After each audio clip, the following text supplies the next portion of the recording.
Hey guys, welcome back to my channel. Thank you so much for being here.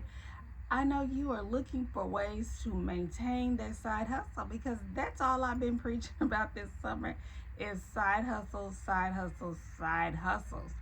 So you were like, girl, I took your advice. Let's see how we can maintain this because with any business, you have to maintain it. All right. We're not going to waste no more time. We're going to jump straight into it. Number one, create a separate business bank account.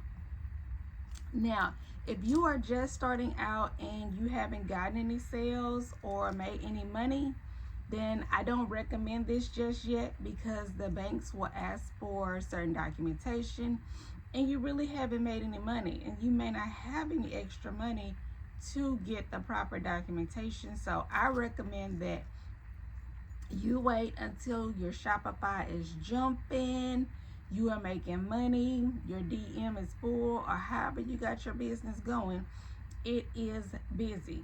So I recommend you wait till then. So let's just say you have waited till then and your business is going good. You've made a few hundred or you maybe even made a whole thousand. Okay. Spirit fingers. So hey, now you are going to get a DBA. You may even take it a step further and get an LLC. Either one is your choice. You know, you can get your DBA first because you'll definitely have to get that.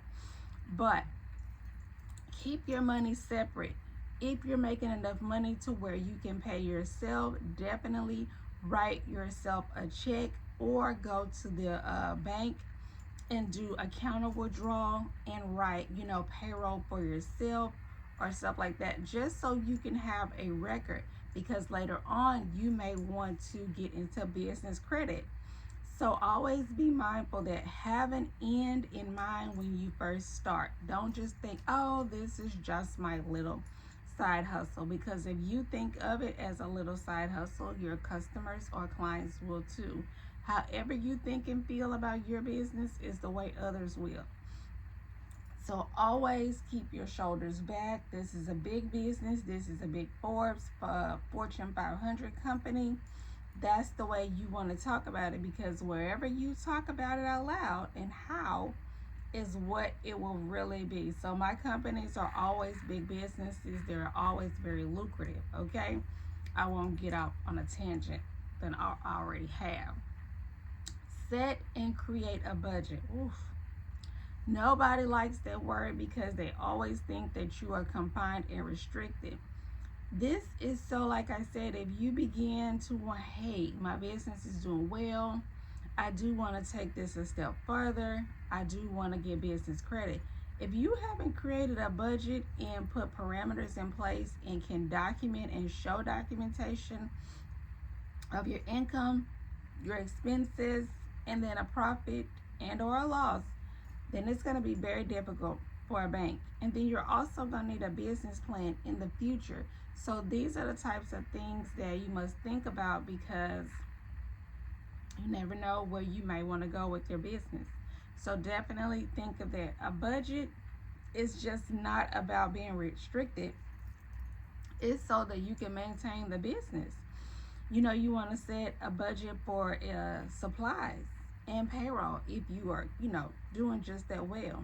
Okay, it's not that bad. Monitor your cash flow. Yeah, you want to monitor your cash flow every day. Definitely have an app or make it a priority to check it at the beginning of the day or at the end of the day. My recommendation is at the end of the day because if that money is not looking right at the beginning of the morning, it can make your rest of your day kind of sour, okay? I'm just being honest. The rest of the day can be kind of sour. Save for taxes. Set aside 30 to 35% for taxes. Yes, that may be a little high, but you would rather have too much saved than not enough saved. Also, I recommend that if your business is doing well, go ahead and get you a system set up, such as ADP or payroll. That way you can have them to do your taxes every quarter. So with them taking out payroll taxes every week or bi-weekly, then it won't feel like, whoa, all at once, because taxes will be coming out weekly and you won't feel anything. Okay? Don't wait till you're doing good and you're doing good and you're on an island and you're like, oh, I got 50,000 in my bank account, I'm rich, I'm doing all kinds of stuff, and then Uncle Sam knocks on the door. Hey, what's up? Where's my cut? So yeah, you definitely don't want to do that. Get in the habit when you very first start, get taxes taken out so you won't have to try to convince yourself later to have taxes taken out, because that is hard. That is really hard going backwards. But if you start at the beginning with taxes, it'll be a breeze. Price your products and service appropriately.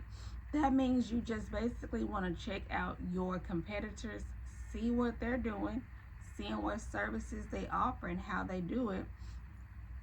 If there's any pain points with their customers, read the reviews. Be a little nosy. See if there's any pain points with their customers and see what you can do differently. Okay?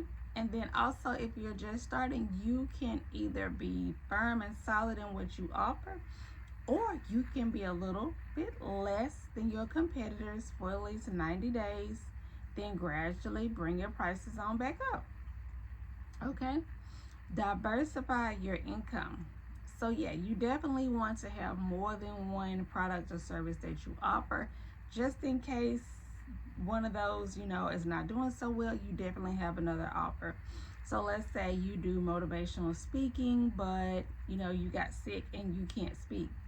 Have some pre-recorded videos and content available to what people can purchase, and still you can still make an income, or have an e-guide, or have another seminar coming up. Always have more than one. Okay? All right, negotiate your supply costs. Definitely. Once you're doing good and you see and you're being consistent, hey, call that supplier up. Hey, this is Jane Doe of ecommerce.com. I'm a faithful customer of yours. I'm always ordering. Are we able to negotiate, what I pay? It doesn't hurt, because most people are afraid to negotiate. So when you do, most likely it's not going to be an issue unless you're asking for like 50% off, which is crazy, but don't do that. Okay? Monitor your profits. That one, definitely. Make sure you carve out some time weekly to monitor your profits and see which weeks did better and what did better. Oh, sorry. See what did better, because then you can tweak it. Because if this week did better and you sold more of these, but then the following week you didn't because you didn't offer that product, then you'll be able to see, hey, we sold more of these, so let's order more of these, let's push these more, so that you can continue to pick up that momentum, build that momentum, and sell a lot of them. Okay? Definitely. Consider automations.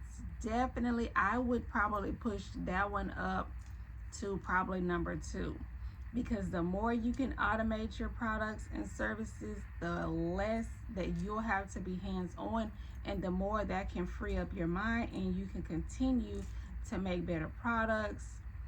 You can expand and create new products. So definitely consider automation. Last but not least, save for emergencies. Please, I beg of you.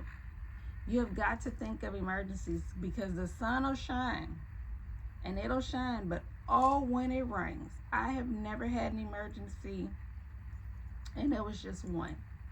They usually come in little groups, okay?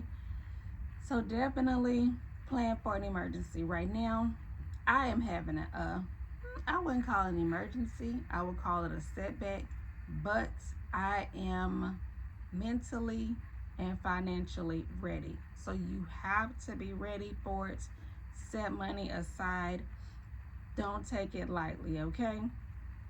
Thank you so much for watching. I'm going to leave another video up in the cards for you to watch and get some more gems with these side hustles. We have done side hustles all summer, so I definitely want you to continue to watch and get these gems. Bye.